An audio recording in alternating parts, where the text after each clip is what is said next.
who's sitting right here in the front. She's our assistant professor of global medieval art in the art history department. So this is kind of like an art history dominated discourse right now. But I wanted to bring her in because she has a wealth of knowledge in film, and she got an MA in film, experimental film, right? A film school in Toronto. So I wanted to bring her in and dialogue with her because she's also doing the digital humanities. That's like Matt and I do. So this is all, I want to start with this because I always like to give credit where credit is due. So this is a phenomenal blog by Brian Fraser on Frame Yo Insider. So this all started, the whole impetus for this talk came from when I started this position as the immersive scholarship program assistant. I came in, I didn't know anything at all about immersive practices, immersive media, immersive anything. So Matt came at me and told me essentially, like, let's come from something that you know. So you like film, you like video games. So like start reading the literature on this and start doing literature reviews and just kind of like familiarize yourself with it before we start doing programs like the Photogrammetry Institute and like photogrammetric projects that I've done for 3D scanning. So I read this article and it like changed my world. I read it and he specifically talks about Godzilla, Fight Club, and The Matrix of like seminal works in photogrammetry. So photogrammetry and film really kicks off in the 1990s. Like that is like the peak of photogrammetry. This is when we start doing it. Now you would be hard pressed to find a film or a video game that doesn't use photogrammetric techniques in some way or form for like asset creation, texture mapping, realism in like sets and environments. So I read this, loved his work, and I was like, this is a great place to start. So this is a photogrammetric set up top. I don't know if I have like a little things. I'm pretty sure I do. Maybe, I don't know. But this is basically a set construction. I'm using like reality capture as well, which is like pretty similar to photogrammetry. It's similar techniques. So just wanted to give credit to him. He's in my sources, but I love him and I love his work. So I bring him in. So one of the things that I wanted to do was like essentially build up to photogrammetry for people that aren't familiar with film history. It's not too much. I didn't want to go too deep into it and go like outside of like photogrammetry and immersive cinema, but just to give a primer, we start in like the 1870s, the 1890s, the 1880s, in that range. So I don't know if any of you saw Nope by Jordan Peele. He talks about this being the first work of film. And essentially it's made by Edward Muybridge, and he creates the first motion picture using a zoopraxiscope. So these are just a bunch of photos of a man riding a horse, and it's called Sally Gardner at a Gallop. That's an alternate title.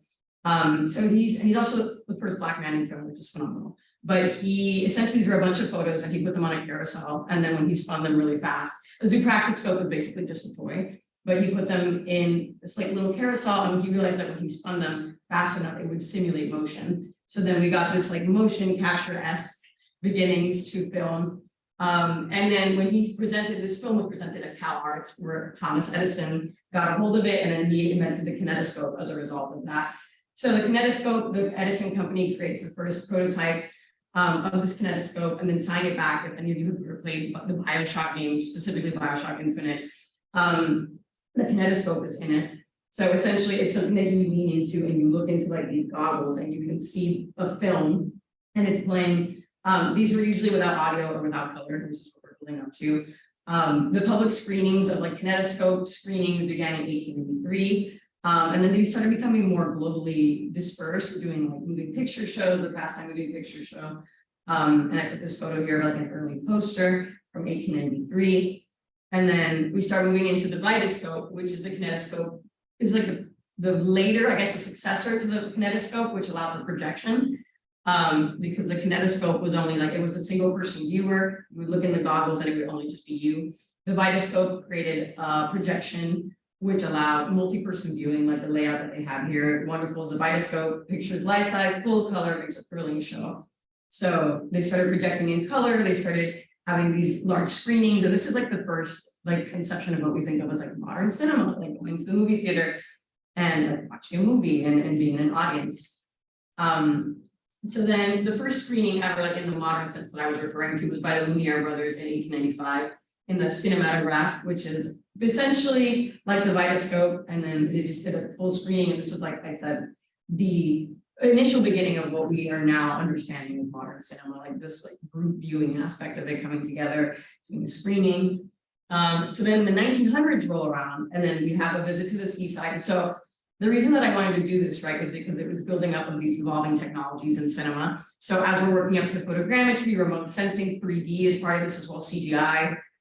There are these things that have to come first to build up. It's like the scaffolding approach and like cinema technology. So Visit to the Seaside in 1908 becomes the first to use kinemacolor, because prior to this, all frames were colored by hand, which was crazy and very difficult. Individually colored and each stencil one by one. So then kinemacolor changes that. And it's the first feature, this is the first short film to do it, and then the first feature length film to do it was The World, the Flesh and the Devil in 1914. So this is a still from a YouTube video that captures it. And this is kind of also the precursor to 3D, because as you can see, the coloring is like red and blue. So this is setting up the essentially the technology for later 3D technology when you're using the glasses. The first iteration of 3D glasses, we use red and blue, and then the images overlap. It's using stereoscopic vision to create an image and using two. So this is already kind of showing the early precursors of that, but also if you know about film, it's usually teal, yellow, magenta, and black that are like the basis of like coloring in photographs and film. So this is like the first major breakthrough for that. And then in 1910, we start moving into new developments in cinema that aren't really just technological, we're also moving into narrative form. So they go from being silent, which is in the following page, of like talkies when they start adding sound to, and then we also start getting narrative. We're getting stories rather than just like short films that are like 8 or 10 minutes, which also have stories, but we're getting feature-length films that are addressing stories. We're building out character development. It's getting more intense. We're getting more for the modern cinema as we know it. We're getting close. We're more closely approximating what we know now as like movies rather than just the beginnings of cinema. So Charlie Chaplin's The Immigrant is a major example of this. And then The Oyster Princess, this is a German poster for it, was another one that really changed the field in like the 1910s, the 1915s. And then The Jazz Singer comes out, and it's the first talkie in 1927. It uses Vitaphone technology. This was like unheard of at this point. And this movie is also very racist, but unfortunately it's an influential, important part of cinema. It does use blackface, but it's essentially the first film that we have that uses audio integrated. It's in black and white, but then after this, we start getting audio integrated with color at the same time, which was happening usually independently. Like you get a film in black and white that had sound, but then you would get a color film that would not have sound. So then after this, we start hitting The Wizard of Oz, and then films like Gone with the Wind, that they're basically evolving rapidly from like this 15-year range from 1915 to like 1932. Is the 3-color process, which completely transforms kinemacolor, and kinemacolor becomes not obsolete, but it's very, kinemacolor is very intensive, just like hand coloring all the frames. The 3-color process becomes just widespread after the drop of The Wizard of Oz, Gone with the Wind, and then now this movie was also revolutionary because it was sound as well. So then this movie is like a seminal work in the work of cinema. And then so cinema hits its golden age in the 1930s. So nearly all feature-length movies at this point were presented in full sound and in color. And then we also, because of those developments, we get a change in the aspect ratio. So the aspect ratio goes from 137:1, and then from 133:1 to 137:1. And the reason that that's important is because aspect ratio, it changes the way that the film is viewed. So the one on the left is 137:1, and then the one on the right is 185:1. So as evolutions are coming in technology, in film, in sound, in just color, they're thinking of different ways to shoot these films, and the aesthetic experience of the film changes, and it doesn't change again until the 1950s.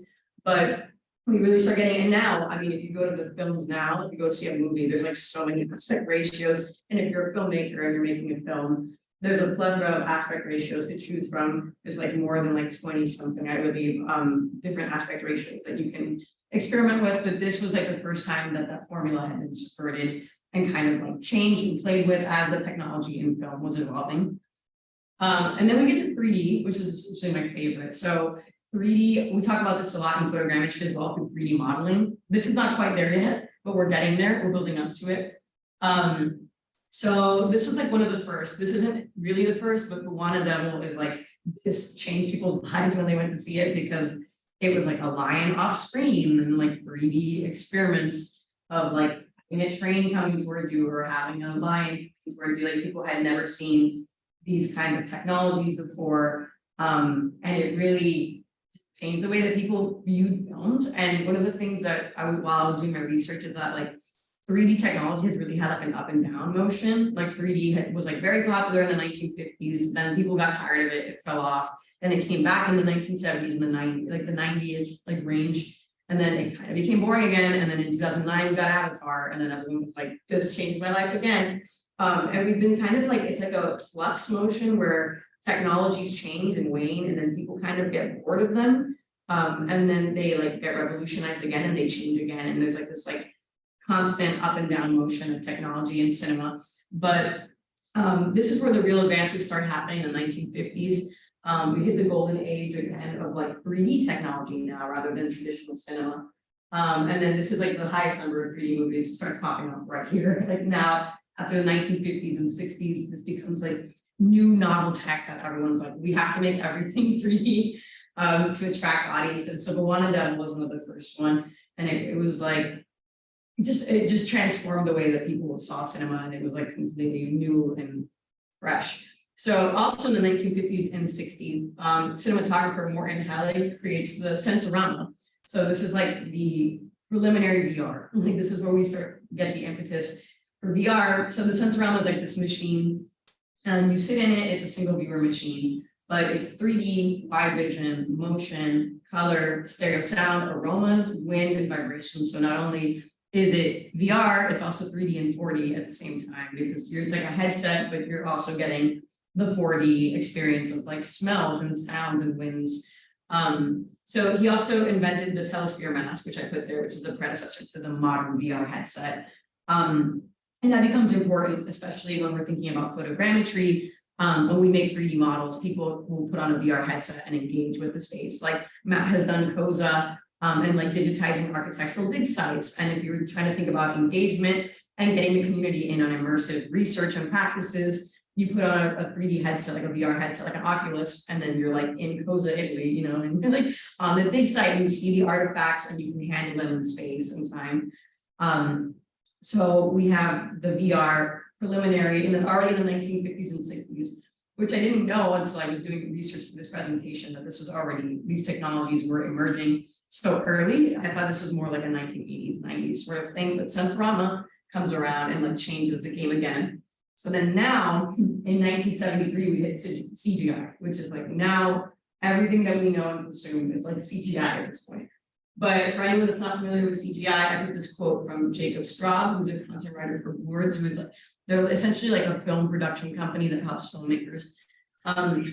Computer generated imagery, or CGI, uses computer graphics to create art or media in 2D or 3D for print or screen products, film, television, computer game simulations, or virtual reality experiences. Animation and film can rely on CGI alone, while blockbuster movies often employ a wide range of CGI effects in combination with live action to create composites. CGI can produce flat shapes or complex forms and 3D models, created with photogrammetry, with various light sources, reflecting surfaces, particle effects, and realistic physics. The technology uses software to create models and scenes, sometimes with the help of 3D capturing, which is often photogrammetry, and hand in hand, and computing power to output the final sequence of frames in a process called rendering. So we use rendering as well in photogrammetry. Once we're finished with the product, we add the texture, the mapping, the sparse cloud. When we finish, it's a render. So CGI, photogrammetry is part of CGI. So when you're using CGI tactics, it's not always, you're not always using photogrammetry. Some computer generated effects have nothing to do with photogrammetry. But if you're like in the Avengers, or you're doing a film that has a lot of spatial components like buildings, if you're trying to render objects like assets, I was talking about this with Jason Maurer in the film department, who was going to join us today, but he had to go out of town, unfortunately. He's an animator for the School of Motion Picture Arts here at FSU. And he was telling me that essentially photogrammetry and reality capture cut out a lot of the work for animators in a good way, not in really in the automated way, that it helps them streamline the process of capturing, because they can do a model of like this USB or like your phone or a laptop or whatever asset they want to integrate into a film. They 3D capture it, they edit it, they fix the mesh, they do the texturing, and then they render it, and then they place it in the film. So a lot of what you see is asset creation in films. which I'll be talking about. I'll be touching on some of that later on in the presentation. But CGI and photogrammetry go hand in hand. It's an integral component. And when they're talking about 3D capturing, that's a lot of what we do, Matt and I. So a lot of what I've done as the immersive scholarship graduate assistant is doing immersive scholarship by going to like special collections and making 3D models of objects by using a photo scanner like the Artex Space Fighter. We go in and we create 3D models of objects. Cultural Heritage Marcelina, who's sitting back there, also does this. She gave a presentation on the first and second installments of the Photogrammetry Institute. But we use 3D technologies to essentially replicate real life things. Like Marcelina will do murals and like good wood and like structures. We can photogrammetry, like we can use photogrammetry to replicate surfaces, like he says, a realistic physics, particle, various light sources, which is something that's very difficult in photogrammetry and 3D scanning. Is trying to get lighting effects to be realistic and not look a little weird. So obviously, I'm sure most of you know these films. These are like seminal CGI films in 1973. Westworld is the first to do it. And then of course we get Star Wars, we get Tron, we get the classics. I'm not even gonna mention Jurassic Park later because Jurassic Park, everyone loves it. That comes way later though, in like the 90s or 80s. I don't know what year Jurassic Park is officially. The 90s. 90s, yeah, 90s. So we get Jurassic Park later. But that also, so that's what I'm talking about, like those ebbs and flows, like the lulls of, like we get this in 1977 and like Star Wars, and it like everyone's like, oh my God, this changed my life. And then it falls off, and then in the 90s again, it comes back up with Jurassic Park, and we're getting dinosaurs, and people are like, so but it's like an ebb and flow. Tron as well was we got the Tron reboot, Tron Legacy. Westworld had its own TV show, and Westworld was the first one to do it in the sense that the villain is like a robot, he's part robot, and what they use is CGI to convey this like weird, like robot vision that he has, which is interesting. Oh, there. So then now Disney gets in the fray, and in 1986 we see first IMAX 3D appear at the World's Fair in Canada. So then IMAX completely, again, I keep saying it, but they changed the game as well, because also on top of changing the aspect ratio, because in IMAX everything gets way bigger. Everything, the aspect ratio changes, the sound quality changes, the viewing changes. 3D IMAX is like a completely different experience from traditional 3D. So we go from stereoscopic vision in traditional 3D. That changes with polarized vision. So instead of having red and blue, we change to 3D technology that in one lens is horizontal and the other one is vertical. So when your brain combines both images, instead of having this like dizzying purple effect, you get a more realistic integrated combination of 3D tech. And then it's a more seamless approach to 3D. But then once 3D hits IMAX with Captain EO, this is Michael Jackson's in Captain EO. This was it used to be in Tomorrowland and Magic Kingdom, but it shut down. And it's now defunct, unfortunately. But this was like the first time that we really get immersive cinema. Like this is the peak of immersive cinema, and I love talking about immersive cinema. But Captain EO just changes the game, because people go, it's a ride, but it's also like a screening. It's a movie. But you go and you sit, and there's like strobe lights, there's like smoke, and like there's lighting, there's smells, there's sounds. It costs Disney millions and millions of dollars to make, but that's really put most people onto immersive cinema and this idea of like sitting in the film and being in it. And it's the kind of beginnings of like cinema in terms of VR, what we're coming towards now, but people really getting this feeling of like, I can be in the movie. Like I want to experience it, like full experiential. I'm in it, I see it, I feel it. So this really kicks it off. And of course, I'm not surprised that it's Disney, because Disney has the resources and the Imagineers to do something like this. And then really exciting for me, for what I studied, we get American artists. So she's born in France, but she lived in America, and she's still alive. Nicole Sender, she releases Angels in 1992. And this is an excerpt from the Archive of Digital Art. So the first immersive virtual reality movie, Angels, was conceived at MIT and developed at the HIT Lab in Seattle. It was completed in December of 1991 and recorded on video in January of 1992. This revolutionary movie was programmed for the three senses, visual, audio, and touch, thus opening a brand new track in the history of cinema. The immersive equipment included a 360-degree head-mounted display, a 3D audio system, Crystal River, and a VPL data glove. So this movie it wasn't, okay, this is, it gets a little muddled here because it's not a movie in the traditional sense that you'd be probably thinking of. This Angels approach is more like the intersection, which is why I wanted to do film and popular media. This approach is more like the intersection with film and video games. So it is a film, but you as the viewer are invited to interact with it. And so you get the glove, you get the VR headset, and then like you interact with components in the film. And whatever you touch and interact with changes the course of the film. So there are like 3 different endings. Like there are different, for each thing that you touch, each thing that you interact with, you get a different outcome in the film.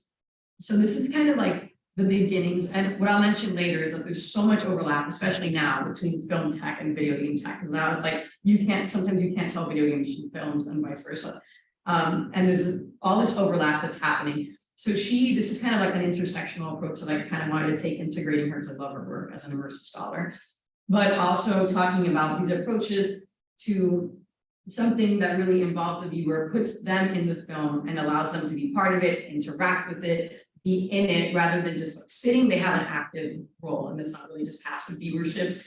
And she's a wonderful artist. I think that everyone should check her out if you have time. Just look her up. She's still working. She's phenomenal. So then we get to the rise of photogrammetry in film. So now we've like jumped up all the way up here. So now we're hitting like the late 80s, early 1990s. So I just want to give a quick little primer on photogrammetry in case no one's familiar with it or like we need a little refresh. So from Artec 3D, Artec is a company that makes 3D scanners. That's the 3D scanner Matt and I use in our office, the Space Fighter. Photogrammetry is essentially the process of taking reliable measurements from photographs. The etymology of the term bears this out. Photos is Greek for light, and then grammo means writing or drawing, and metron to measure. So I thought this was a perfect picture that really captures what we do. So the photogrammetric process, we have like a statue, and then we take hundreds of photos of it from every angle. We go around the bottom, the top. We do aerial views as well. So if you're using like a drone, like if you're doing something like Marcelina does with a bigger structure, like a building, and you can't get it from the ground, you have to use the drone. And we start taking pictures from all these different angles. We kind of do like a composite. We take all these photos. Usually, it depends on the size of what you're working on. It's usually like 50 to like 200 or more photos. It really depends on how much detail you want as well. So you take all of these photos and then you put them into a software like Meshroom or Agisoft Metashape, and then you run it, and then the computer will essentially come up with a composite, and it will make a sparse cloud. It'll make a mesh of the object. So it'll recreate it based on just photographs. And then it'll position all of these things that you're seeing are different camera angles. The computer will like position essentially the camera and where it is in space, so that you can get an accurate measurement of where everything is in space, the size, the scale, which is really useful for when we're doing reconstructions or we're doing 3D printing. If we're trying to make a model, we make an asset, we create like a chalice or a cup or like whatever we're trying to recreate. We can do that accurately using photogrammetry to scale, and then take it to a printer, 3D print it. And then like if you were around like Yatiel's exhibition for MCHS last semester, one of our students created an exhibition called Thinking in 3D. And he made a lot of 3D prints of objects that had been scanned like photogrammetrically or 3D scanning, remote sensing, LiDAR, but his was 3D scanned objects. And he took those and he reproduced them and he turned them into an accessible museum display.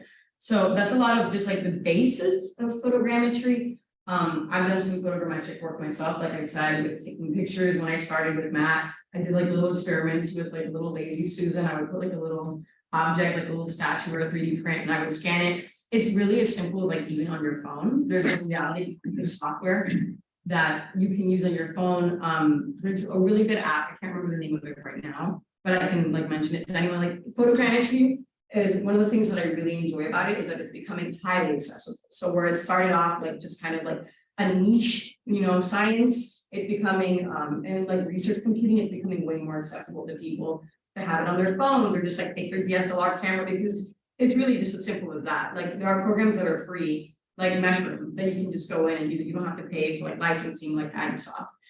So it's really accessible as long as you have a camera of some kind, phone, DSLR, or you have anything that can capture pictures really, and you just import it, and then you have a computer and a program, and you can make models like this.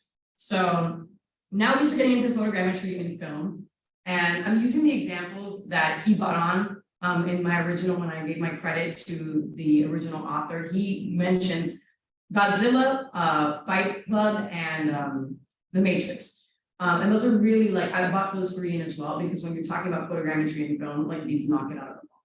This is, now we have like the Avengers, we have Ghost in the Shell, used reality capture as well. So I was more interested in including these, not only because he mentions them, but because for the time that they were made in, this was so rare. Like now there are such a wellspring of films that use reality capture and photogrammetry that I don't want to say that it's become desensitized, but for them to do this at this point in the late 1990s was like unheard of, and it was extremely expensive. And if you come up to me at some point after this talk, I'm wearing a Godzilla lapel pin. I'm very into Godzilla. I'm a very big fan of this like mutated lizard man, but I love him. And this arguably, while not one of the best Godzilla films, it definitely is just, the special effects, the CGI in this film are a little suspect, but in terms of the photogrammetric work on reconstructing the environments, and one of the things that I was researching as well when they were making this film was like scaling this giant lizard to the buildings in New York. So thinking of scale, like how big, when we're doing these photogrammetric reconstructions of cities like New York, or just like in the script, like X city that we're not going to give a name to, like it could be Japan, it could be Tokyo, like it could be New York. But like trying to recreate these buildings and using that scale relative to Godzilla when they were animating Godzilla to try and get like a comparison. So I've included a clip of this, and it looks a little, I mean, now that we're watching it in hindsight from like 2023, it's not The Matrix and it's not Fight Club, but it is a wonderful film. And it's not my favorite, but it is a great example of like photogrammetry, and it's very nascent beginning. There are a lot of arguments as to like whether or not this is the first or if it's Fight Club, but I would rather say that it came first in 1998. And also you can see it in the construction of the building. But again, fair warning, this is a little wonky. These are all photogrammetrically reconstructed like buildings, and then have him just like trotting through the city as usual about the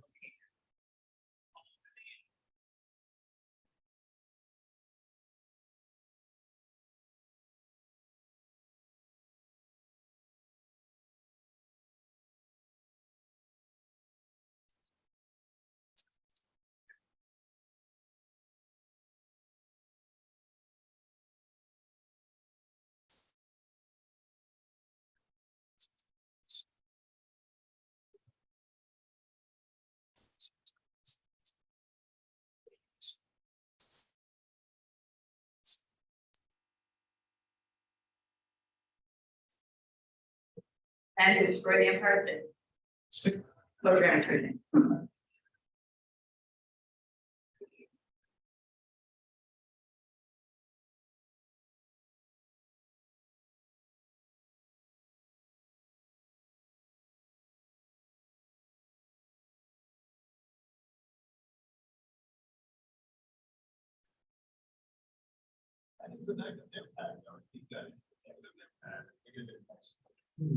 So we'll leave it at that. That's like the most quintessential scene that I really wanted to pull out for Godzilla. I mean, they're literally just showing the Empire State Building, but a lot of this, what they did was recreating these buildings and getting them to scale, but also analyzing them, doing obviously, like I said, completely messy with the CGI on Godzilla. Like he's just like a massive iguana. But this was.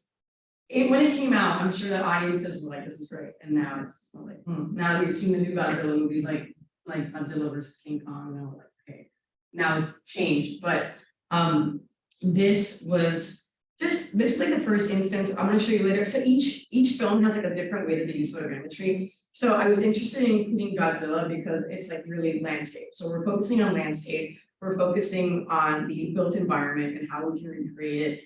And then we just get this really like fun, silly film of this like rampaging lizard.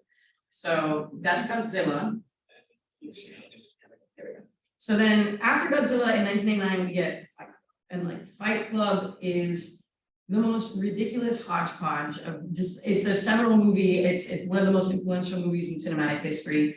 But here we start getting really influential takes on photogrammetry, because now they start doing just like completely out of the box things. I mean, now it's not just like recreating an environment, which they do, So I don't know how many of you have seen the film, but when the kitchen explodes, like when his house just blows up, that was done completely photogrammetrically, like that kitchen recreation, that was a 3D model.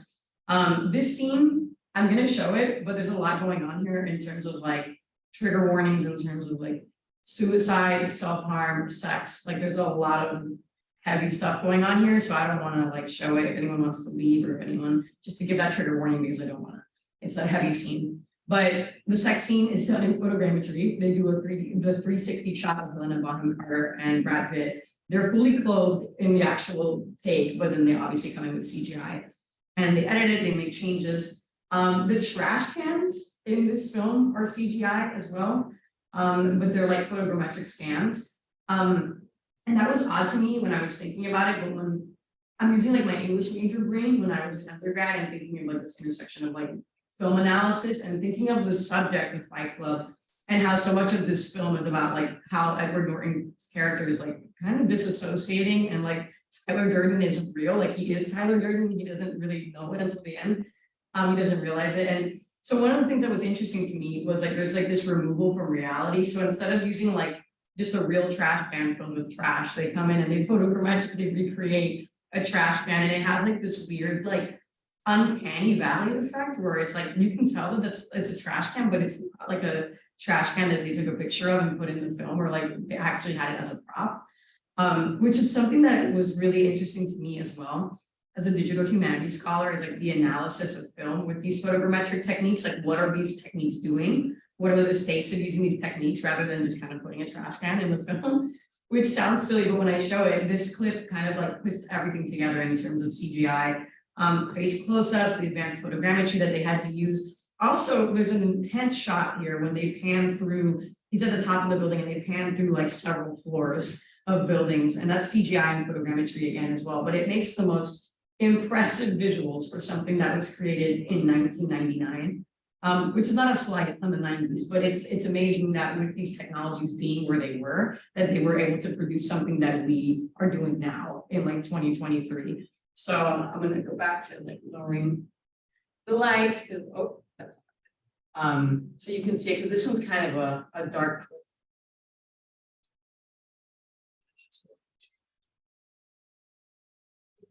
That was photogrammetry, like they were using reality capturing the tape to recreate that.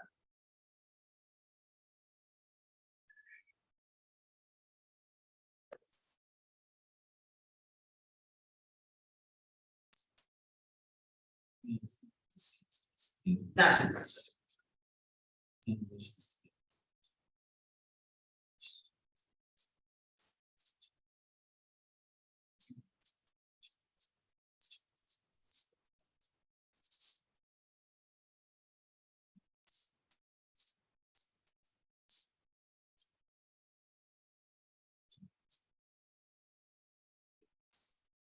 So he says nothing's real and everything's far away, and then we get this shot of the trash can when it's coming up. And then it's like it's thinking about that. Huh. That's the trash can. Like you can tell it's not real.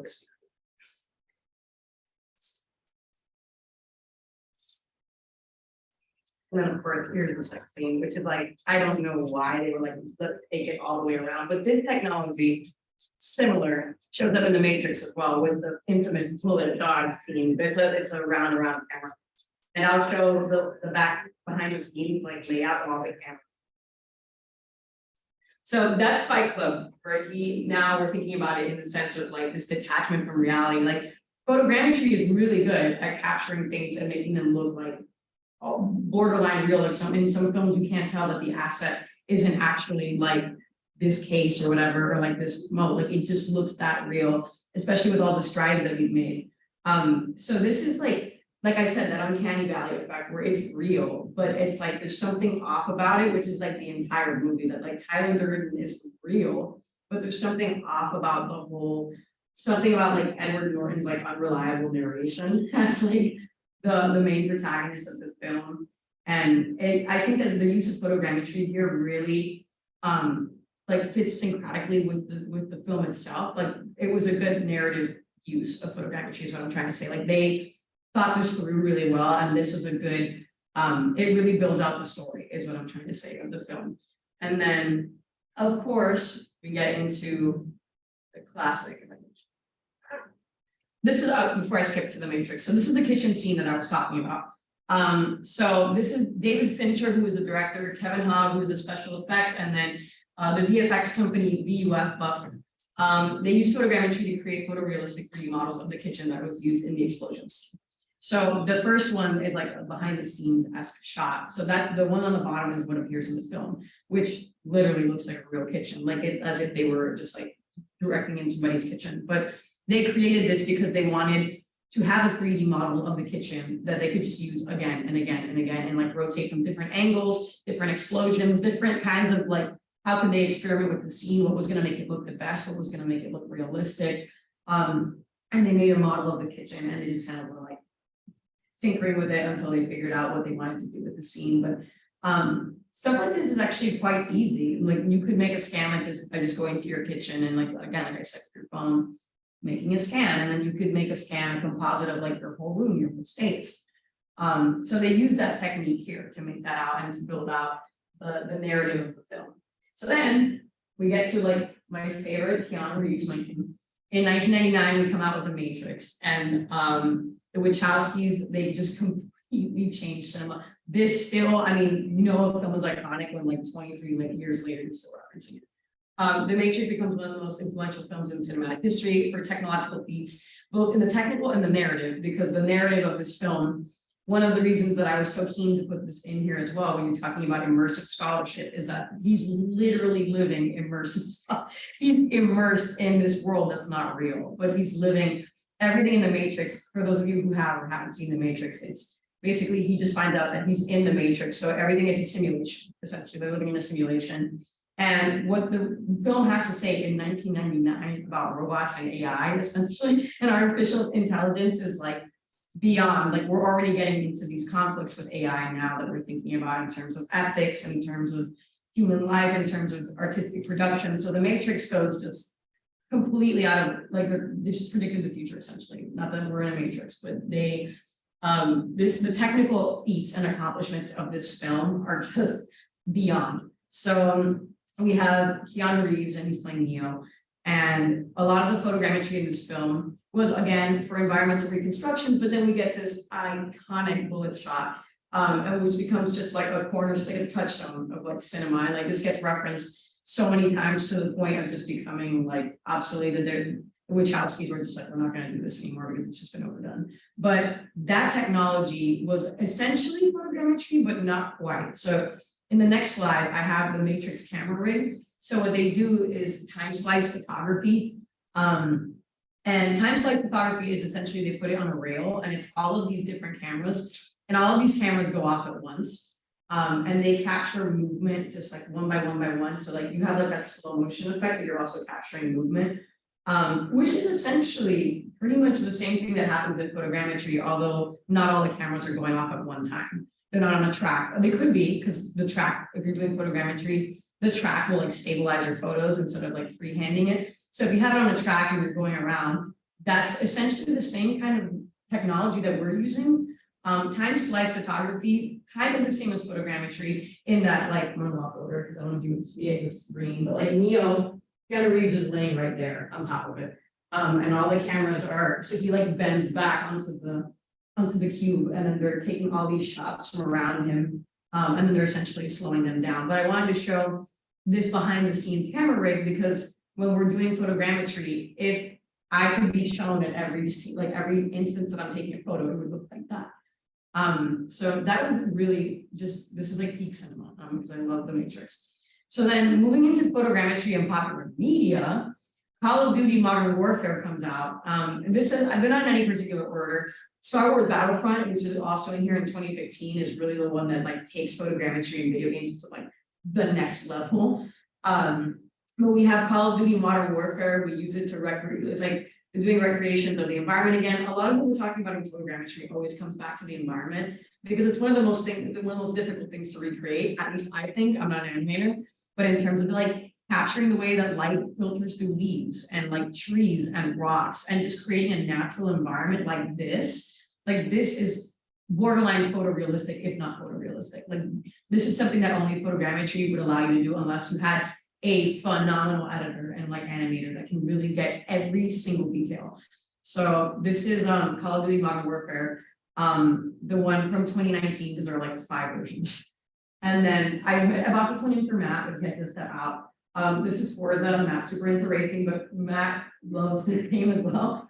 Forza Motorsport. I can't remember if this is like Forza Motorsport 7, but this is where we started thinking like really like we can't distinguish like real from fake at this point, because this looks like a racetrack, like you're watching like an Indy 500 or something. But Forza uses this technology as well. Forza was using it. I'm not sure if they use it for the cars, but again, they definitely use it for the built environment to mimic the sand, the palm trees, the light environments, the conditions, the way the light reflects off of the pavement on the track.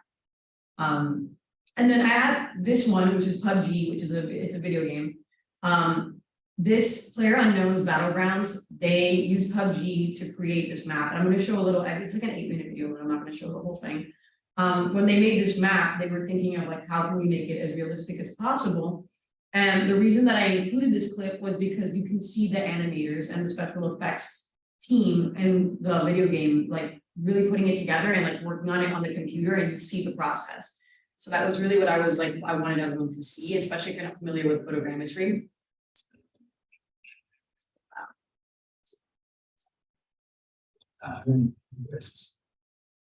The beginning, we wanted a small map, we wanted it to play fast. And I seriously believe as long as it's fun in any location. So we had a few different ideas. We talked about the Pacific Northwest, we talked about Southeast Asia, we talked about the Australian outback. And then we kind of jumped in the room with the CS and the other stakeholders and had discussions of what would feel like the most fresh departure from Miramar. We want to give our players a new experience every time we try a new. Yeah, and we already did Europe and we did South America.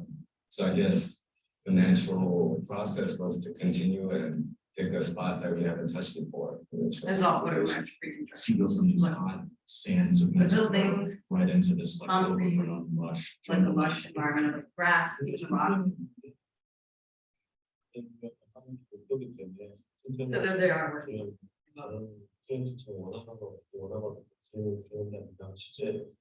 있는 데 가서 찍든가 저는 인터넷에서 자료를 찾고 그런 하기 때문에 저희 생각에는 최대한 리얼하게 있는 월드의 실제 세상에 있는 분들을 갖다 놔야 진짜 리얼하게 있다고 생각하기 때문에 저는 컴퓨터로 쓰게 설명을 자료를 최대한 모으는 For us, we took a different approach in production, where we try to implement a process called photogrammetry. We find an object, get a color card reference of it, then we start taking photos. Typically 50 to 100 is a good range of photos. Then we feed those photos into reality capture, which is the program that converts all the photos, stitches them all together, and actually makes the point cloud that becomes the model. From then on, we still have to touch it up because it's not perfect. We still have to optimize. And when that's done, we get the 3D asset and we put it in the game. When we're putting this map together, we have these locations and we're just kind of like spitballing the resort came up. So we found reference shots of abandoned resorts in Southeast Asia. So we thought, God, let's just go there and shoot. We're going to Southeast Asia, we're jumping in the plane and we're getting some cool stuff. And our team from Seoul and Madison went to do that trip. We wanted to find a location that had good cross-section, everything that we needed. We found a good coastal location that also had mountains. The main focus of the trip was to get some in-person reference that we weren't really getting from just the internet, and that really paid off. We weren't really concerned about having perfect footage when we were done, or even simply using game. We managed to get both. We strongly feel that the art should follow the fun. So the first thing we do is we have a lot of talks about how this thing should play. So that's what I wanted to show. And I'm going to show one more video after this that is with Star Wars Battlefront, because I love giving credit to like the artists and the people that work on this because they're phenomenal people. And it's kind of like a behind the scenes thing that most people don't think about. Like if you're playing Red Dead Redemption or you're playing Call of Duty, you're not thinking about these people who are sitting behind this making these photogrammetric scans. And the scans themselves are pretty fast, but when you have to sit there and touch them up, edit them, Marcelina and I have done this as well. When you're editing these models, sometimes when you take these photos, like they could fly all the way back from their destination and be like, this photo's horrible. Like we can't make a model out of this. And you're laughing because it's true. Like I've done a lot of models where I've taken photos and I've been like, these are good. And then I go and I run them through Meshroom and the computer's like, we're not doing this. Like this is not going to work, mostly because of lighting or because of like it can't read flat. Like if I'm remodeling a plate, like if I try to do the other side of the plate, it'll have difficulty with that. I can't do reflective surfaces, like I said. So I like to give them their credit, but also because one of the things that I was really interested in when Matt was like, oh, do you include more modern movies other than the ones from the 1990s? I really wanted the video games to take the spotlight of like the more contemporary sources that are using this right now, because like I said at the beginning, you'd be hard pressed to find a movie that doesn't use photogrammetry at this point. Like video games still, there's a lot of video games, which is something that I was going to bring up in the after discussion. There's a lot of, I mean, with movies too, I'm not ranking on movies, but there's a lot of fluidity with how video games are made. So not all of them are photorealistic. Like there are a lot of like stylized video games, like we're getting like Animal Crossing, like that's not going to use photogrammetry. There's a lot of games that are more playful, more stylized, like Fall Bros or something. Like there are games that are not going to use photogrammetry. And we're getting a lot of that where, I'm not saying Marvel has ruined cinema, but like lately we've just been getting a lot of like superhero action-esque, like environment heavy, like it's gonna use photogrammetry. And it's even like, I'm sure that with like in terms of CGI special effects, Everything Everywhere All at Once also does it very heavily, which is a phenomenal film. But I'm saying there's a lot more bandwidth and space, because now there's a certain expectation for cinema, which is why I have Erica for the panel discussion of like, where do we go next? Because there's these ebbs and flows, like I said. So I wanted to bring in video games because also, again, like I mentioned earlier, there's a dialogue that's so persistent between video games and movies. Like they're using the same technologies, and it's the overlaps of like, especially if you play video games and you're playing games like Red Dead Redemption, you're getting like super cinematic scenes. It's like you think that you're in a movie. Like, and then other games like Mass Effect, which is a much older game, it's not as recent as Red Dead. But you're getting these cinematic scenes and these special effects that are being created with these same technologies.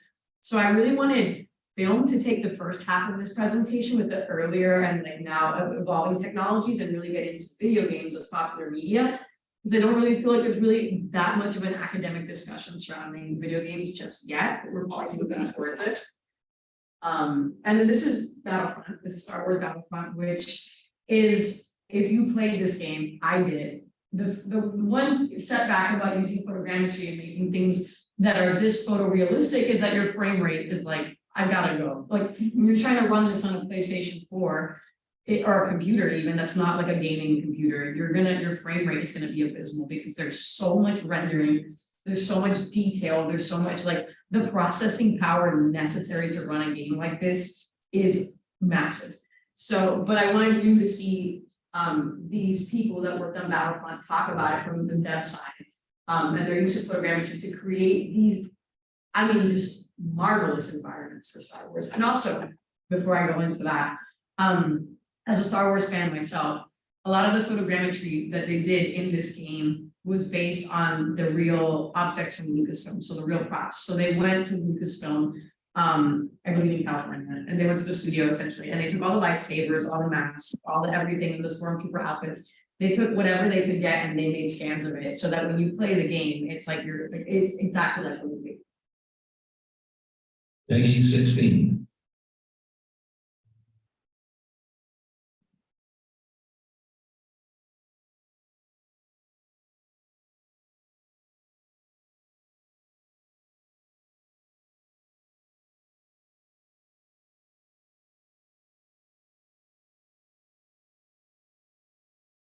Hello, I'm Nicholas Figueres from DICE, Design Director of Star Wars Battlefront.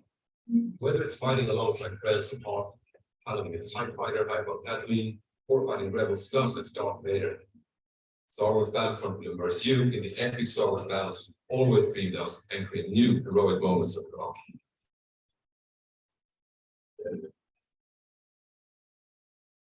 Our unprecedented partnership with Lucasfilm and the extraordinary talent and technology of our team, DICE.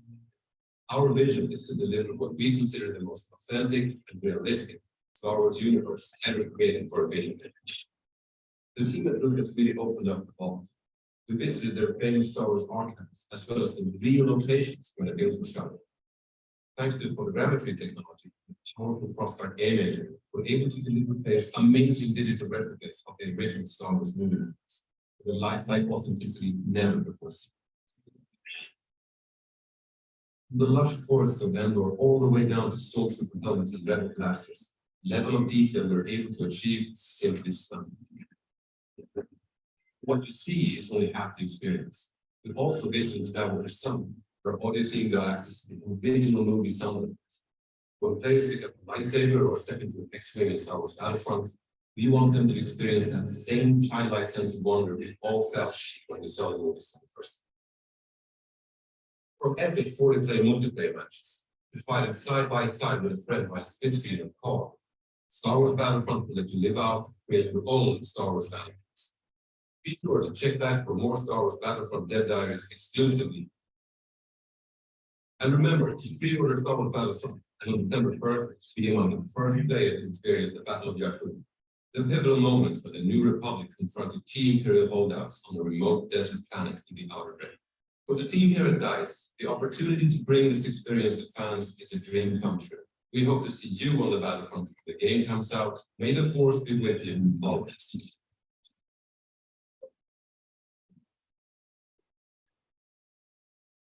So that's Star Wars, and I'm a big Star Wars fan, so I'm being biased, but one of the things for me that is really, I love about Star Wars, and besides this video game, it's just the movie as well, is it's really, for me, as like someone that studies the digital humanities, like this is like kind of like the first, it's probably not, but I'm just talking from my experience, it's the first experience where I watched a movie, and I was really getting this integrated like feeling of like art and STEM, like at the same time, where it's like it's cinema, and it's this amazing movie, but there's so much STEM behind it, like just in terms of physics, in terms of science, in terms of the way that they're building out these environments, in terms of everything about the film. It's like this like interdisciplinary approach. There are other films that do it, of course, like Interstellar is another phenomenal film that used, I'm not sure if it wasn't reality capture, but it was definitely CGI and something else to make the black hole that became so famous in Interstellar, that everyone was like talking about, like how you accurately recreate and remodel a black hole.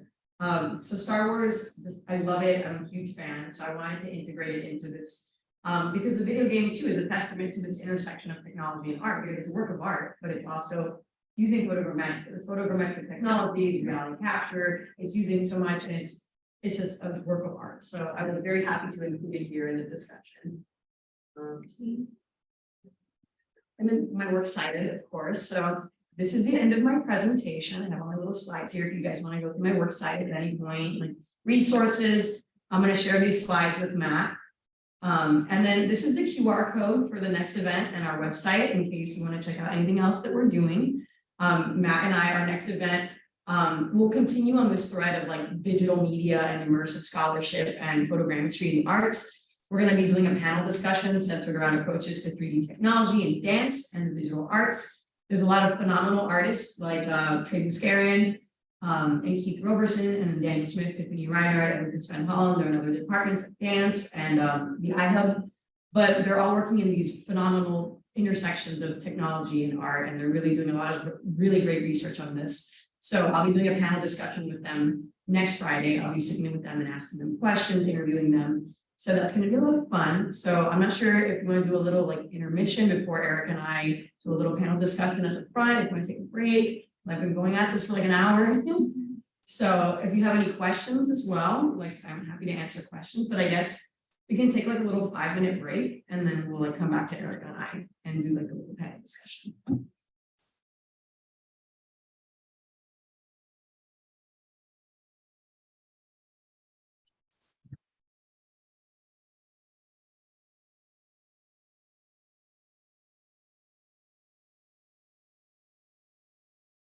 So, any questions asked?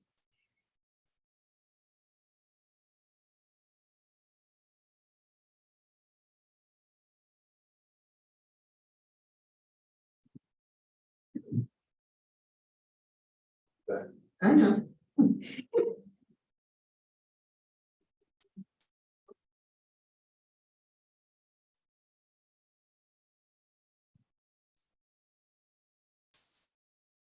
others. Lisa. Can you ask questions? Absolutely. Yeah. Absolutely. Yeah, it's gonna be like a little, like, I'll ask you questions, but I'm also gonna bring like my own. Oh, no, I came with questions for you. Oh. My question. Me, it's fun. I can't wait. I'm excited. I had so much fun making that presentation. I was like, It was great. I love that. I was so much. You said Godzilla Panic Room. I mean the Godzilla. I mean Fight Club. I mean, it's still Panic. Panic Room is a different, but they have Fight Club and The Matrix. And I was like, I had never thought of what was going on in those films, like technologically. I was like, yeah, these are marvels, but like now that I do the thing, I'm like, super cool. I am the thing. You're part of it. I'm part of the thing. Yeah, I'm part of the thing. And I never thought I would be. Like, now I'm really starting to understand, like, yeah, this is gonna be a lot of work. Like, and I knew that. Los Angeles. Go to UCLA and do photogrammetric scans. I'm telling you, Puerto Rico, we're out there. Your murals. My murals, they still exist a lot. I mean, they're fun, They're very fun. but I'm so excited. Yeah, now that I'm really on the other side of this, I'm like, wow. So I knew it was a lot of work. I didn't underestimate it, but now that I'm doing it myself, like, this is a star. I'm looking at you the entire presentation, because I'm like, you're my photogrammetry, you're the Jedi master of photogrammetry, and I'm just a student. Oh, we're still learning things too, like even like last institute session that we had, I was like, wow, I didn't know you could use video to make 3D models and photograph. I didn't either, because I would think that it would be very blurry and like unreliable, because they're like moving so fast. Like even when you're watching a video, you pause it, the frames will like. Right, So exactly. I don't know how, like when I take an iPhone video and I try to pause, like screenshot something in the video, it's like, Exactly. I'm like, I don't know. I Yeah. don't know, like good that would be for photogrammetry, but. Yeah. I mean, if you're using something super high tech, I'm sure it'll be Right. whatever they're using drones. Right. So- So many of the drones have only ever used like photographs. Yeah. of drones. So I'm like, I mean, I guess it's out there. Yeah. I really like Star Wars. I love Star Wars. You kidding me? Star Wars had to be there. I had to bring Star Wars. Star Wars had to be there, and then like my Godzilla pin had to. My Godzilla pin. Is the light in your eye? Yeah, it's fine. No cameras. No proceeding. No paparazzi. Why do you think in front of that? I don't know. It's your birthday. Come on, star. I don't think, oh, thank Oh. you. Sorry. Can I jump in with my first question? Absolutely, yeah. I was waiting for the two of them to get back, but. Alright, No. I'm very excited. I think you have questions for me. I thought that was, no, I thought that was. No, yeah, I guess it is. I was more like a dialogue, I'll ask you the question and also like my interpretation of the questions. I was gonna be like. Hey. you know what I mean? I don't know. Are they coming back? I'm not sure if she's coming back. Someone trying to drive her scene. Yeah. Okay, so well, he had to be back, yeah. It's just like I left, I'm not back. Oh, I guess we did start. Yeah, I'm really excited. I haven't seen the presentation ahead of time, so I didn't know what you were going to show. So you'll be very excited to hear that my first question had to do with video games. So I assume that you've heard of Unreal Engine. Mhm. Okay, so we're talking about 3D game engines. Yes. And very recently, there was the Unreal Fest 2022. So we have a festival of people coming together around gaming. Mhm. And one of the talks that was recorded and put to YouTube was a company that does photogrammetry of cultural heritage sites. Yeah. So they're doing a presentation at what is essentially a gaming conference. Yeah. And so they're saying, first they're saying like, look at this great stuff that we captured, Machu Picchu, and different sites in Egypt. But they're having, no, I was gonna say having to, this will be part of the dialogue. They're spinning it in terms of, here are all the different ways that you can monetize this. So on the one hand, this is a company whose entire reason for being is the preservation of cultural heritage sites. especially ones that may be deteriorating because of heavy tourism, that may be at risk for reasons of war, climate change. But they realize that they need to find people who will buy into it financially, right? So they're saying, okay, you fund this kind of work, and then you'll be able to take those assets and use them in a game, and then you can use them as backgrounds in film, and everybody wants to be like sword fighting in Machu Picchu.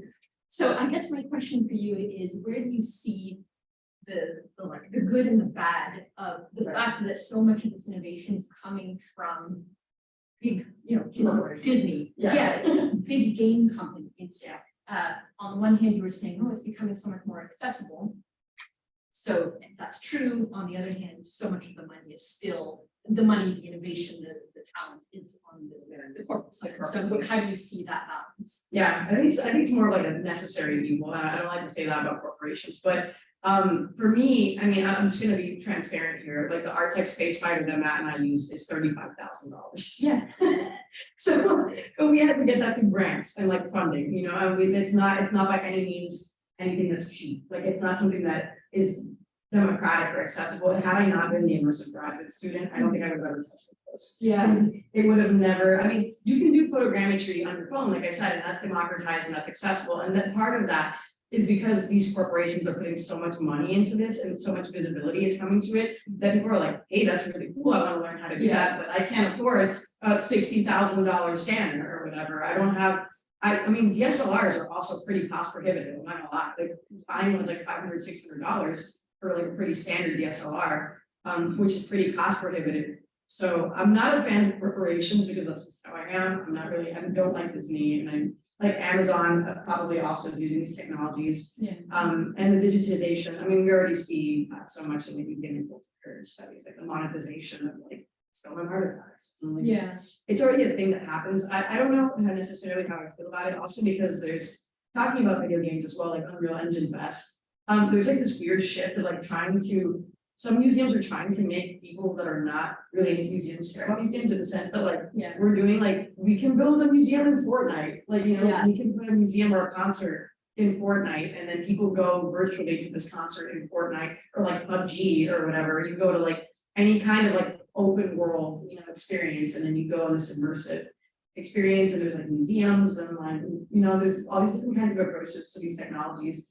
I just wish it wasn't so commercialized and like monetary, but then it's also like if these people don't do it, we will. Like it's one of those things that it's so difficult. I mean, like I said, if I wasn't the graduate student for immersive scholarship, like when would I have ever come across photogrammetry? I didn't even know this was a thing until I got here. And it's kind of one of those things that I don't like as well with corporations, is that so much of these people are hiding in the shadows essentially. Like you don't know that they're doing this work unless you're kind of like initiated in it and you kind of know about it. Yeah, which would have been true for the history of cinema.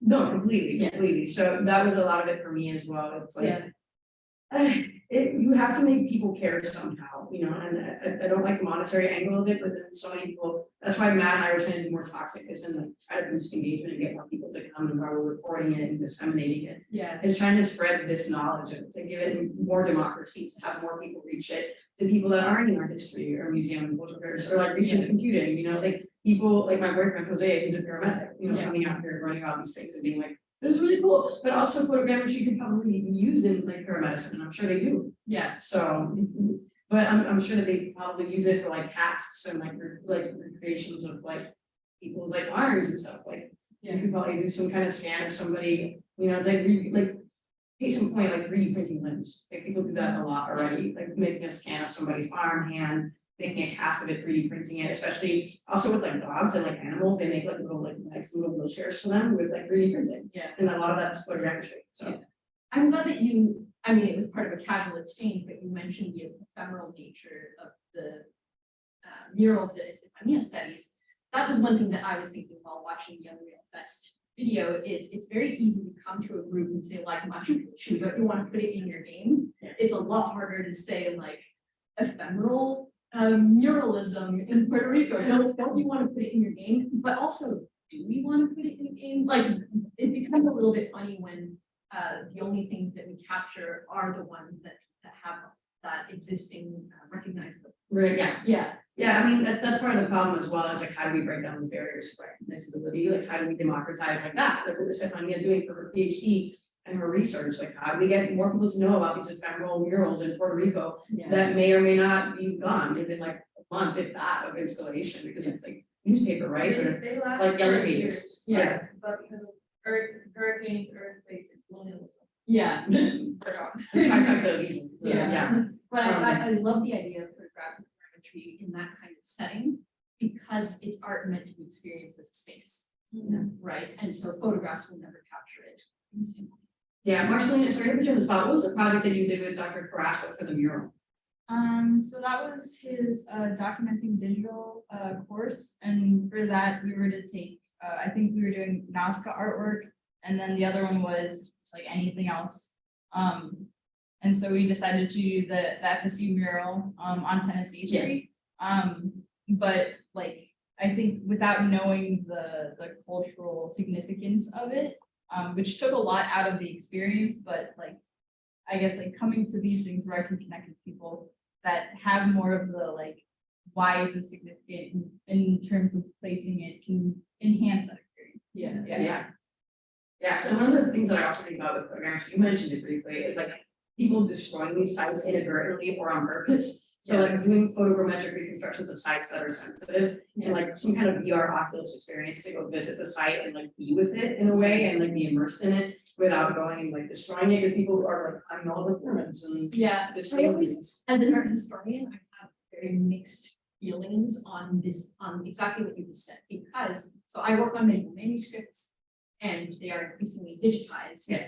That's great. That's great that I can sit from home. I don't have to, it's not cost prohibitive. I can stay as long as I want and I can zoom in. But the minute a manuscript gets digitized, the harder it becomes to go to the archive that owns it and says, I need to look at it. Yeah. And they'll say it's digitized. Yeah. It's digitized, you don't have to. So on the one hand, I want all of the protection in the world for cultural heritage sites, but I also know what happens once you have a photogrammetric model of something, then no one can go near it, for better and for worse. So that can, including maybe the, you know, if you're talking about indigenous people's cultural heritage, right? And, you know, it can be weaponized against them to say like, no, you can't go on these lands. You'll have to just experience the 3D model version. It's like, no, that's not.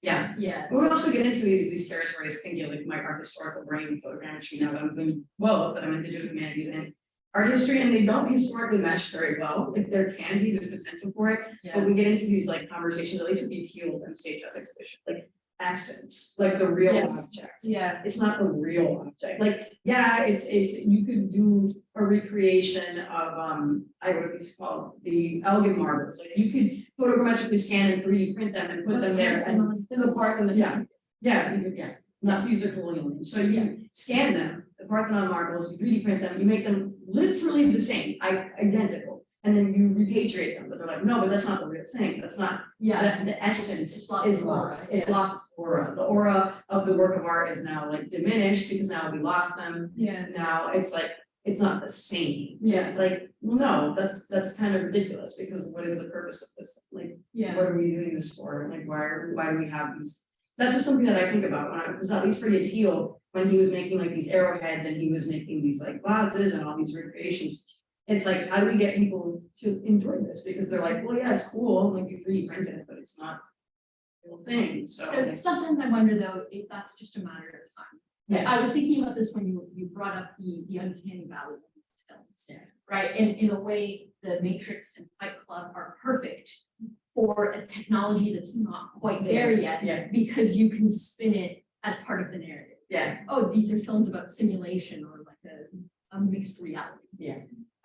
But eventually the technology gets there and you can't tell the difference. Do you think it will get to that point in the classroom, in the museum, where, you know, you can add the right weight, the right texture, absolutely. the right VR experience where people won't care so much about aura? Absolutely, I think so. I mean, maybe not in terms of the aura, so I think the aura will always be omnipresent. Like Matt and I have been experimenting with like, we're gonna 3D print this face. How do we make it to size, to weight? Yes. Like with the filament to make it weigh as much as the original would. And then we had like, Yateel painted all of his models, Yeah. like to the nines, like super precise, fine tip brush, like. He was very precise, and I honestly could be tricked into thinking that they were the real thing. They were so Yeah. well done and just well made, and also we're already getting there with technology, what you're saying about like. These films, but like with deep fakes and like all this kind of technology that it's like, we don't know what's real anymore. And like even just social media culture, just like looking at things and thinking that they're real and they're not.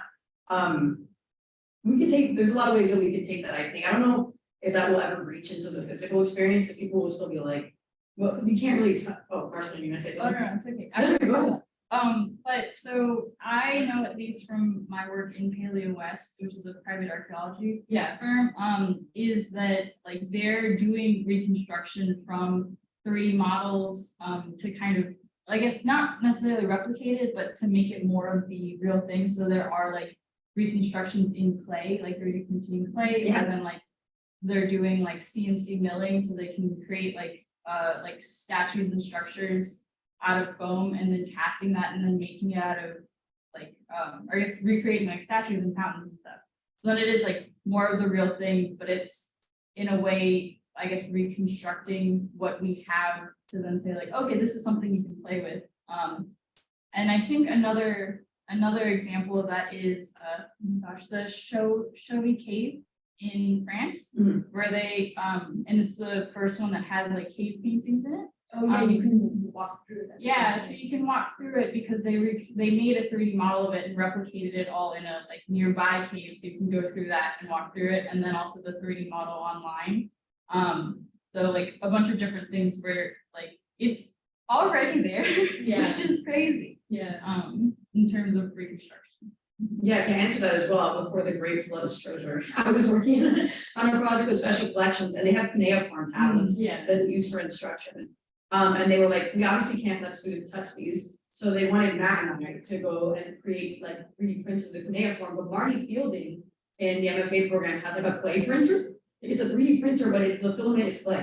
So we were going to like 3D print these cuneiform tablets in clay in Marty's studio and like fire them and, you know, all the works. And it was gonna be like the tactile. The only problem that we encountered with that, which we haven't done it yet, was like the like high quality like in terms of the text and like the tactile, Yeah. like the resin would capture that far better than clay. Like clay would lose some of that. Like I don't know, clarity, I guess, but we were thinking about doing that. The resolution of the text on the tablet, but that's what we're talking about, is what you're saying, like, we're using clay, and we're using these alternate forms of like, we can start putting this like filament, piping it through a 3D printer and making something out of like, we have wood filament, you know, we have bronze filament, we have all kinds of filament, it's not just like resin piece, like a plastic PVC, isn't, we're like, we're going beyond that, we're trying to say that. It had never occurred to me until I was sitting here right now, hearing you mention deep fakes, that we might enter an era of deep fake artifacts.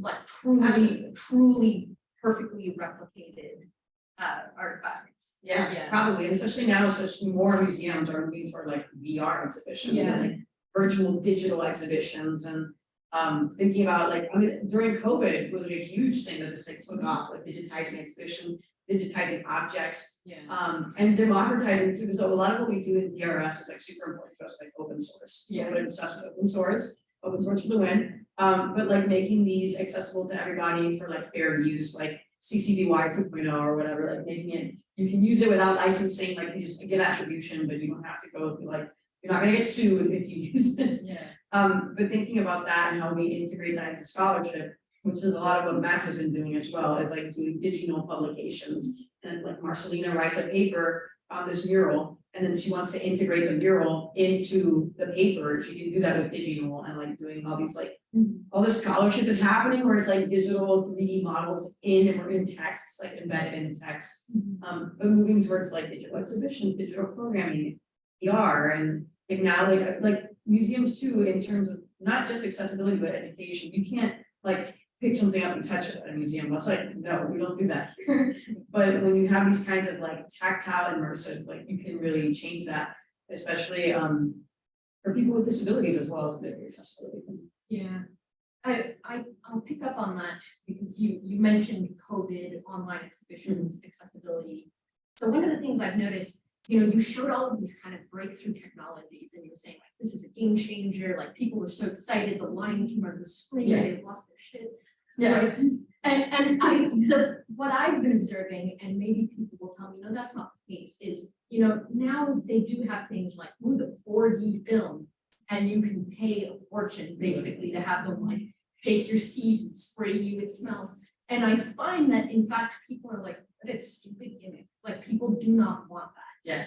And so I guess my question for you is, as we move more towards the kind of streaming model that COVID really accelerated, Yeah. and the fact that people are like, I don't need to be, like The movie theater. a rumbling seat Yeah. with like somebody smelling beside me, like I don't get. How do you think that will change the trajectory of the kind of thing that we're showing, where it's no longer so much about like collective space? Yeah, I don't know, just people now with COVID as well, like I mentioned, like people even moved away, you mentioned it, like just away from the building itself, like I don't need to go to the movie theater, like movie theaters are getting record lows of like attendance because people are like, I'll just wait until it comes out on HBO Max, like I'm not gonna go watch that in theaters, and we've lost a lot of that experience, which to me is like such a major part of the experience, like going there, sitting in the theater and watching it.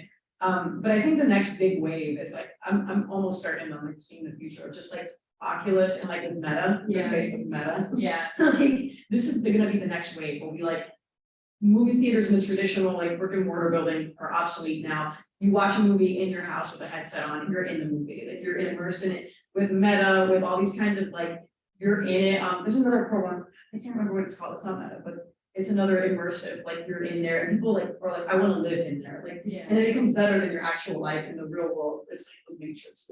Yeah. But people are, we're gonna be more, it's gonna be more of a push to like create, maybe for me at least, the way I'm thinking of like create assets for that world rather Yeah. than like people in this world. Yeah. We're gonna build out for Meta, we're gonna create this structure in Meta, we're gonna create it in this virtual reality world, and we're not really gonna do it as much for the real world anymore.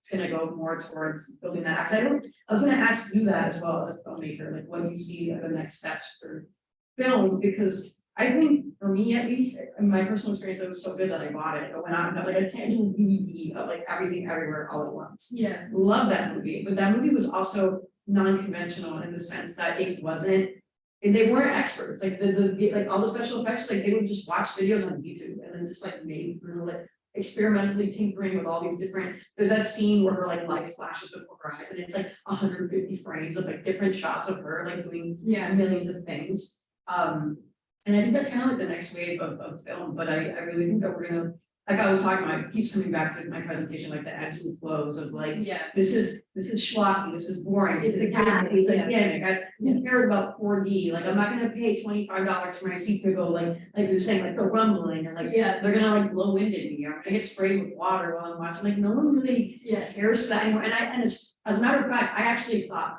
that was gonna be the way of like Avatar Way of the Water or whatever, like people were like, I'm sick of this, I'm done. But that's like a multi-billion-dollar movie almost right now. Like it's one of the, again, Avatar in 2009 was like the highest grossing movie at that time for like 10 years. And then now comes Avatar 2 and everyone's losing their minds. And it's Yeah. like, but you go to like the movie theater, it's like 3D, IMAX 3D, Dolby, like, and there's like, what version do you want to watch this film? And there's like 5. And you're like, Yeah. we're just becoming oversaturated at this point. So I don't really know. Maybe it's because I film for me is more like a hobby and it's like a research interest as well, but Yeah. I'm not quite like a filmmaker to know what the next play is and like how this pans out. But it's weird to me to like be like, you can watch, Ratatouille for like $13, or you can watch it for like $30 in IMAX 3D, like Yeah. Dolby Digital. I don't know. Yeah, I don't know that what the next is either. I'm mixed with constant simultaneous pessimism and optimism, right? I do. Marlo's like, yes, that's my life.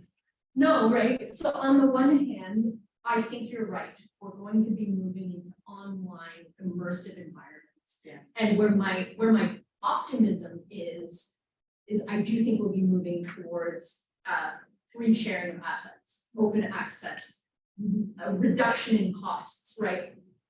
We were talking about the necessary evil of corporations. One thing that inevitably happens is that these things reduce the cost until you can finally have amateur filmmakers, game makers. Yeah, at that point, it's already enough in 10 years. It- but fine. Yeah, but But fine, but that means that potentially in 10 years, we're going to have incredible experimental, beautiful works of, you know, immersive literature or whatnot in an online world. My pessimism is I do wonder about this complete move away from being in a physical space together. Yeah. You know? I mean, one of the things that also I was fascinated when I watched this movie, Guillermo del Toro's Pinocchio. I was Yeah. like, that's like going, it's not, I'm not gonna say regressing, 'cause that's definitely not what the word is, but going backwards to like traditional cinema with like claymation. Yeah. Like that was like, this is like the first claymation movie I've seen in like years. Like, I don't remember what the last one was. Like, I guess Coraline was the last one that I watched that really like gripped me when I was a child. Yeah. But I can think of like Fantastic Mr. Fox, and like a bunch of other claymation films I love, but like recent years in terms of claymation, like I'm sure there are some that I'm not thinking of right now off the top of my head, but I love claymation. And to see Guillermo del Toro be like, no, we're gonna like rethink this and kind of go back to, that's my worry with like immersive cinema, which I love it, I'm a huge fan. I'm a big proponent of it, but I'm like, are we going to lose that like that handcraft, like building out sets, like instead of like photogrammetrically recreating a set, like we're building a set, like making the set design. Okay, sorry, I've been like putting my hand on walls like this. I worked at a movie theater. I wanted to say this first. I worked at a movie theater in a city in Puerto Rico, and people went ape shit for 40 Yeah. experience. Yeah. Because that was the only place that the movie theater was the only place where American tourists haven't infiltrated. Yeah. Yeah. So that was the only space so they can get away, they can leave Puerto Rico, they can leave their lower income lives and experience luxury. Yeah. So Yes. it's also, I think, a situation of wealth and accessibility, and like you're saying, it's gonna take so long for it to get there. There are people who I work with that have computers Yeah. who don't have family computers, they just have like smartphones, and that's how they communicate with somebody with class, that's how they do whatever they have to do. So it's also an accessibility, not only to technology, but to like financial. Means. Yeah. And another thing that I was thinking about with this conversation that y'all are having is it's just, I don't think we're going to lose that because the human being still wants something that is, still wants that aura, in a sense. Yeah, still wants something that is real. I was gonna ask you how you felt about, because a lot of these movies do use photogrammetry and CGI, but they also use practical effects at the same time and merge them together. Yeah. So my question was gonna be like, how do you feel about the merging of these two, and how does that feel when it comes to like the human condition, wanting something to be real and but at the same time uncanny? Right. No, I love that question also because when you were saying that, it makes me think of this conflict of AI that we're currently in. Like the AI is doing all this work and it's removing the human element is one of the arguments. I'm not like a huge proponent of AI either, like I see its benefits, but like AI, what you're saying is like, will AI replace artists, or will there always be a desire for the artist's hand, like the human hand? Like a robot can't do what a human can, like maybe they can in terms of like visual aspects, like maybe they can, So yeah, we've got a comment from Lisa, the loss of the traditional theater also results in the loss of the communal experience of viewing. right, absolutely, Yeah. it's a community experience, 100%, which is what you're talking to, it's, I don't know, it's building community, when I go to the theater with Marlo, like Marlo and I went to go see, no, right, we went, when everyone was there, and it's also like, it's in a community experience because other people are reacting with you and you're like in the theater and you're all experiencing it at the same time and people are laughing, people are crying, people are like shouting, talking, which is annoying, but like people are, it's a different experience. I told you about when I went to the midnight premiere of the last Twilight movie. Yes. That was the community experience. I knew no one else in that theater, and like it was. You're talking about like- immersive cinema. I don't know if any of you have ever seen The Room by Tommy Wiseau. It's abysmal. But if you go to a live screening of The Room, it's immersive cinema.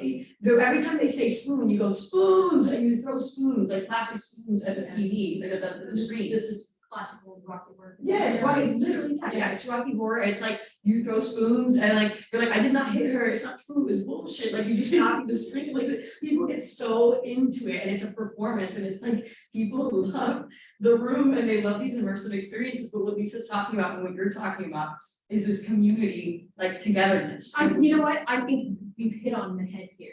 I think a lot of people have disliked the gimmick of 4D, because they'll go and they'll be in a fairly empty North American cinema, or American, let's say, a fairly empty cinema where there are like only 5 people who can afford to go, and they're all kind of sitting in this sterile environment, rumbling.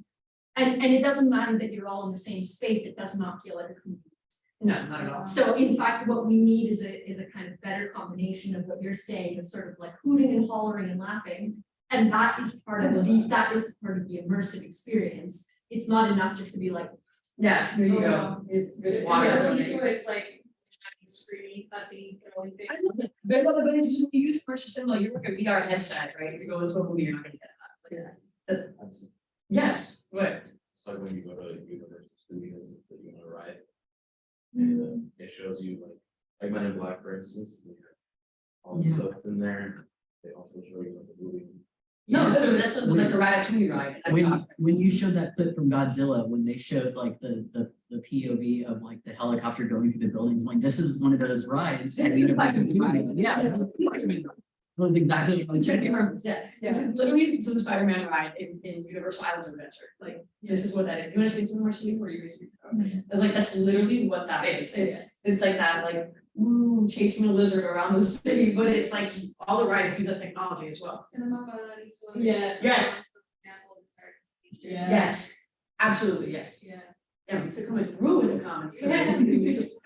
But to go back, because I don't think I really answered your question about like the hand of the human, like, we talk about AI and, because a lot of these films also use like AI, artificial intelligence, Yeah. but like talking about the artist's hand, like, can a robot replicate human emotion? Like, they can. is a posthumous Carrie Fisher. Yeah, like in Star Wars CGI, film. yeah, Yeah. on somebody's face. Yeah, you know, that's the kind of dark side. No, it's not either side, like, to be like, just honor her legacy and let her go. Yeah, like, exactly, at what point do we just replace all I of think she would have though, she was just quirky and weird like that, she would have been like, put me, like, I want to, she has that weird quote where she's like, I want to die strangled in moonlight by my bra or something like that.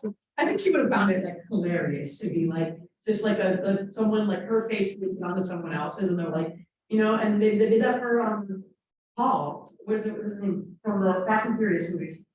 Paul Walker. They did it like, Paul.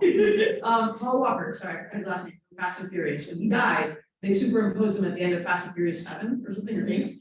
And then when they do the see you again montage, but bringing that in, like these, I don't think that we will ever, same thing with AI, lose the human aspect of things. Because like I said, you get into uncanny valley, hell, that looks weird. Like it gets into like, they did the same thing with You know what, though, sorry, there was something that I was wondering, which is, did it look weird to people? And I shouldn't speak as if I wasn't there, but the point is, I was looking at that garbage can, and I was like, damn, that looks fake. I don't remember it looking fake to We me saw it. when the film came out. Yeah. So, yeah. No, I feel that way too. I mean, there are certain movies that I've seen, and I'm trying to dig into my memory palace, where I was, as a child, I was like, peak cinema, and then I go back and I watch it. Oh man, this looked a lot better when I was a kid. Yeah. Like, I don't remember it looking this wonky. Yeah. But I was gonna say, it was something about, it was Goodfellas. They like reverse engineered, they like, so Robert De Niro was like older in that movie, but there's a scene where he's like 30. So they use facial, like reconstruction, like CGI and animation to like date him back into the Captain America and Avengers, where he's like, Steve is like old as hell. He's like, but they like age him up and they age him backwards, and it gives us some candy that they did it with Superman as well. Henry Cavill was doing another movie, he had a beard. And they had to get rid of him. Yeah, they had to get rid of his mustache and his beard in the Superman in the Justice League. They had to edit that out, and it gives this super weird effect. It's like just shade, you know, like you couldn't. But it's like one of those things where it's like CGI is trying to do something, but you want the human aspect of it, where it's like, if he shaved, like I would feel so much better. Yeah, and this should feel much better. This should feel much more natural. I wouldn't feel as weird about it. Like it's some of these like weird effects where they do something and you're like, oh, there was another movie that used CGI. It's like a really weird, uncanny valley level. People were like, no, absolutely not. This is One, he was really weird. That guy died in the 70s. yeah. And they put him on. Well, that's they weird. imposed his face on top of someone else. Yeah, but so the problem though, not the problem, the question is sometimes the solution is return to practical effects. Yeah. Sometimes it's just wait for the technology and it'll get there, Yeah. right? So. Well, that's the whole discussion with like, yeah, with Avatar. James Cameron was like making Avatar since like the eighties and nineties, like he had the script ready and ready to go. And they were like, we can do it. And like the late nineties, 2000s, was like, absolutely not, it's not ready. Yeah. The technology's not ready for me yet. Yeah, good, what happened? An example that I wanted to give was in one of the reboots of the Terminator in 2016. You love it. They had Arnold Schwarzenegger as like his young version, but as CGI, it looks Oh, this- awful. Yeah. No, that's what we're talking about, is that sense of like, just leave it alone. Like, Yeah. with James Cameron was like, I know, the technology's not ready, which is what you're saying, so he waited until like 2009. Yeah. When he was like, all right, Now. we can do it, and then he waited again, when it's been like, what, 13 years since the first drop of like Avatar, the first one, it's like 15 years or something. Yeah. And he waited again until now, last year, to drop Way of Water, and then he was like, this is it, this is the moment. Yeah. And I'm wondering what the next, because like I said, I didn't think, you asked me, I'm sorry if James Cameron ever watches this stream, but you asked me like what Avatar was about, and I do not remember, like, it's like Dances with Wolves, right? I know it's hilarious, but like, can I tell you the characters' names? No, other than like Jake, who's like the main character, like and like Neytiri, you know, like but I can't, plot wise, I can't pinpoint like that movie, I left that movie theater and it changed my life. Like, I can't, there's no moment in Avatar for me that does that, but when it dropped again, now, the second part, everyone was like, I have to be there, I have to see it, like, so, I don't know, I'm wondering, like, there's like this lull, and then people get really excited again, and there's like I don't know. Yeah. You want to be entertained. Yeah. Yeah, fundamentally, I think that's the human condition, it's just like, Bored. so, yeah. I'm conscious of the time. I know they got work all the time. Yeah. So, thanks for joining us, everybody. I'm super happy to have this. This is so much fun. Yeah. Had a great time. And I'm probably gonna be really back about something more. We have video games. Never apologize, but also I'm just like Charlie from It's Always Sunny with all the red like rope and string. And it's like, so like video games. But thank you again for coming. Thank you very much. Okay. Phenomenal. Oh, it's